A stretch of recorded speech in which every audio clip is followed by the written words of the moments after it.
Dear student, यदि आप English literature के स्टूडेंट हैं और आप किसी भी क्लास को में अपियर कर रहे हैं या किसी भी क्लास में आप जाने वाले हैं या कॉम्पिटिटिव एग्जाम की तैयारी कर रहे हैं, तो आपको यह टॉपिक बहुत ही ध्यान से अध्ययन करना होगा, बहुत ध्यान से सुनना होगा, पढ़ना होगा।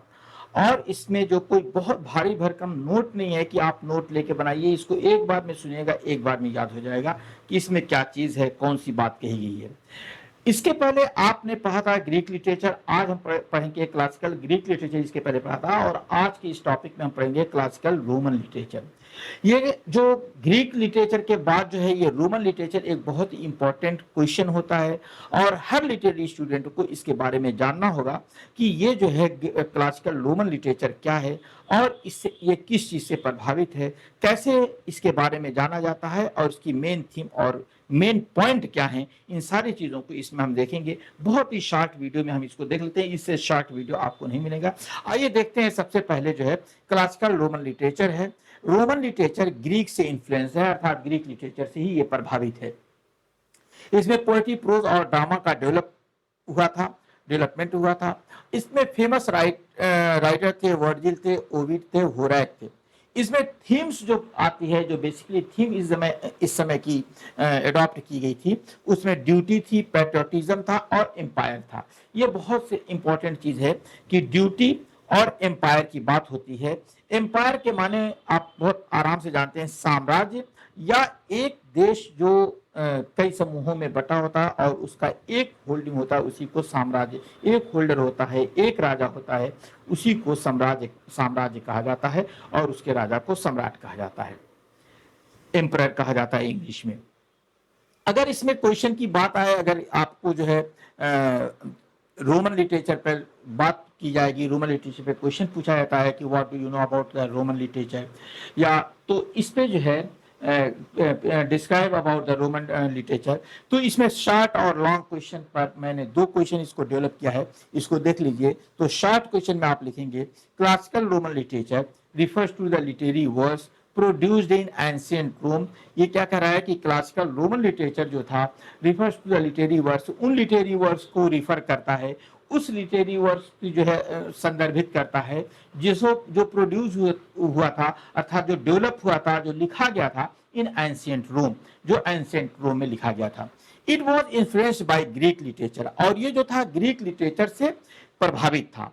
एंड इंक्लूड्स पोएट्री, इसमें होता क्या है, इसमें पोएट्री होती है, प्रोज होता है और ड्रामा होता है। Writers like Virgil, Ovid and Horace are important figures. इसके जो बहुत इंपॉर्टेंट फिगर हैं ये तीन राइटर्स हैं। Roman literature focus on themes, ये थीम्स किस पे फोकस करता है, किस थीम पे बात करता है, सच एज ड्यूटी, आपके कर्तव्य क्या है, पैट्रियोटिज्म, देशभक्ति पे बात करता था and the glory of the Roman empire, और रोमन एम्पायर, जो रोम एम्पायर था, जो रोम साम्राज्य था, उसकी ग्लोरी, उसकी शान शौकत के बारे में भी बात करता है। आगे लॉन्ग क्वेश्चन की बात करते हैं। लॉन्ग आंसर अगर आपको देना हो तो थोड़ा सा देख लीजिए। Classical Rome literature refers to the literary works produced in ancient Rome। Classical Roman literature refers करता है किसको, लिटरेरी वर्क्स को produced in ancient Rome, especially between the 3rd century BC and the early centuries of the common era. ये common era और early centuries के 3rd जो century थी उसके बीच की बात को हम लोग जो है, उसके बीच में जो लिटरेचर लिखे गए थे, उसके बीच में जो बातें आई थी लिटरेचर से रिलेटेड, उसी को इसमें वर्णन किया जाता है। It was greatly influenced by the Greek literature. ध्यान दीजिएगा, ये जो बहुत ही ज्यादा प्रभावित था ग्रीक। देखिए एक चीज मैं बता दूं आपको कि लिटरेचर जो है, जब लिटरेचर की बात आती है, जब हम कहना शुरू करते हैं कोई बात, तो अब हमको ये होता है कि इस तरीके की कोई बातें हम सुने कि किसी ने इस तरह की बात कही है तो वो कैसे कही है और उसमें हम कितना डेवलप कर सकते हैं, हम अपनी बात कैसे कह सकते हैं या उससे ज्यादा असरदार कैसे कह सकते हैं, तो उसी से ये प्रभावित था। It was greatly influenced by the Greek literature but developed its own style and themes, और इसने अपने स्टाइल और अपने थीम को डेवलप किया था। रोमन लिटरेचर इंक्लूड्स पोएट्री, जो रोमन लिटरेचर है वो इंक्लूड करता है, पोएट्री को इंक्लूड करता है, प्रोज को और ड्रामा को। Poetry was highly developed with poets like Virgil, Ovid and Horace, making significant contribution in लोगों ने एक बहुत ही महत्वपूर्ण योगदान दिया था। ये पोएट थे उस समय के, और इन लोगों ने पोएट्री में बहुत महत्वपूर्ण योगदान दिया था। Virgil's epic poem tells the story of the founding of Rome. जिस तरीके से ये वर्जिल की जो एपिक पोएम्स हैं वो क्या बताते हैं, वो उन कहानियों को जो है प्रस्तुत करती है, उन कहानियों का वर्णन करती हैं, या उन कहानियों में वर्णन करता है फाउंडिंग ऑफ रोम। रोम का जो फाउंडिंग है उसको बताता है।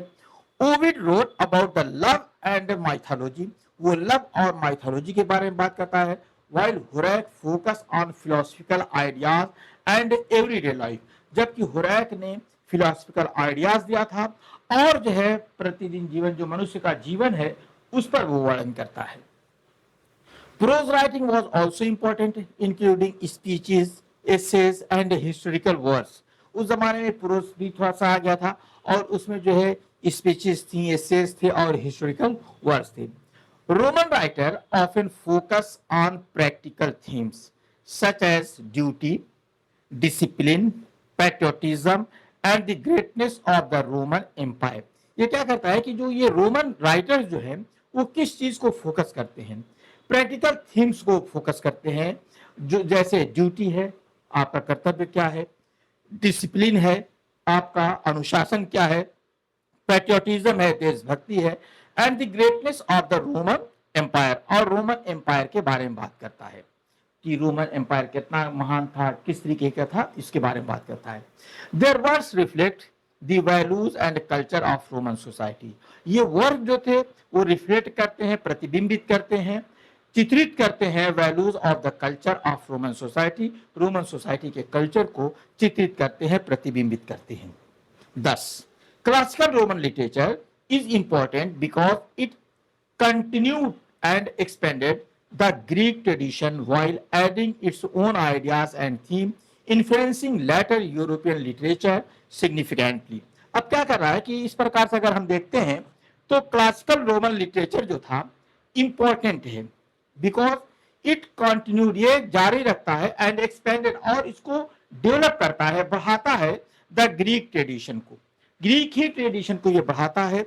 While adding its own ideas and theme, जब इस ये जो है अपने आइडियाज और अपनी थीम को इसमें ऐड कर देता है, और इन्फ्लुएंसिंग लेटर यूरोपियन लिटरेचर, और यूरोप के जो बाद के लिटरेचर है उसको भी प्रभावित किया है इसने, सिग्निफिकेंटली, बहुत ही महत्वपूर्ण तरीके से उसने प्रभावित किया है।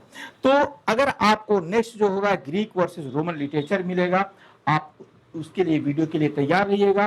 और ये वीडियो आपको पसंद आया हो तो शेयर कीजिए, लाइक कीजिए, और अगर इस तरीके के इंग्लिश लिटरेचर से रिलेटेड किसी भी प्रकार के क्वेश्चन आप एग्जाम दे रहे हैं और किसी भी प्रकार का क्वेश्चन आपको परेशान कर रहा है तो कमेंट में डालिए, मैं उस पर आपको वीडियो दूंगा और आपके उस कंफ्यूजन को दूर करूंगा। मिलते हैं अगले वीडियो में। Thank you.